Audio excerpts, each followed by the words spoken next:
P4 కార్యక్రమంపై అధికారులకు దిశానిర్దేశం చేశారు సీఎం చంద్రబాబు. ప్రత్యేకంగా పోర్టల్ ని తీసుకురావాలి అన్న సీఎం ఉగాది నుంచి ఆ కార్యక్రమాన్ని అమలు చేయాలని నిర్ణయించారు. P4 అమలుతో పేదరిక నిర్మూలనకు అడుగులు వేస్తామని సీఎం స్పష్టం చేశారు. ఇటు ఆదాయ ఆర్జనకున్న అవకాశాలపై ఫోకస్ పెట్టిన సీఎం అధికారులకు కొన్ని కీలక ఆదేశాలు కూడా ఇచ్చారు. ప్లానింగ్ శాఖపై సమీక్ష చేశారు సీఎం చంద్రబాబు. P4 కార్యక్రమం ప్రారంభంపై అధికారులతో చర్చించారు. Public, private, people's partnership P4 పై సమగ్ర విధి విధానాలను రూపొందించేందుకు, ప్రజల నుంచి సలహాలు, సూచనలు, అభిప్రాయాలను తీసుకునేందుకు ప్రత్యేకంగా పోర్టల్ను తీసుకురావాలని ఆదేశించారు. పేదరిక నిర్మూలన విషయంలో ప్రజల అభిప్రాయాలు, ఆలోచనలను తీసుకుని P4 విధానాన్ని అమలు చేయనున్నట్టు సీఎం స్పష్టం చేశారు.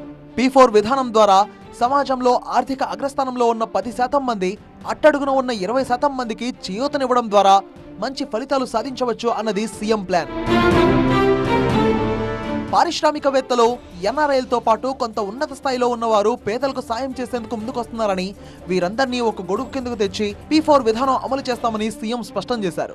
అదే సమయంలో ప్రత్యేక సర్వే ద్వారా అట్టడుగున ఉన్న వర్గాలను గుర్తించి వారికి సాయం అందేలా చేస్తామన్నారు. దీనికోసం అవసరమైన డేటాను సేకరించాలని ముఖ్యమంత్రి అధికారులను ఆదేశించారు. ఇప్పటికే పలువురు పారిశ్రామికవేత్తలు తమ సొంత ఊళ్ళు, మండలాలను అభివృద్ధి చేసేందుకు ముందుకు వచ్చారని, అలా ఆసక్తి ఉన్న వారిని స్వయంగా ఆహ్వానించి ఉగాది రోజున P4 కార్యక్రమాన్ని ఆవిష్కరిస్తామన్నారు. పబ్లిక్, ప్రైవేట్, పీపుల్స్ పార్ట్నర్షిప్ విధానం అమలు ద్వారా పేదరిక నిర్మూలనకు అడుగులు వేస్తామన్నారు సీఎం చంద్రబాబు. మరోవైపు పథకాల అమలు కోసం వెసులుబాటు ప్రయత్నాలు చేస్తున్న సీఎం చంద్రబాబు ఆదాయ ఆర్జనకు ఉన్న అవకాశాలపై ఫోకస్ పెట్టారు. వనరులు, ఆదాయ వృద్ధిపై సచివాలయంలో సీఎం సమీక్ష చేశారు. సరికొత్త విధానాలతో రాష్ట్ర ప్రభుత్వ ఆదాయం పెంచాలని అధికారులకు సూచించారు. పన్ను ఎగవేతలు ఉండకూడదని, అలా అని వ్యాపారులను వేధించొద్దన్నారు.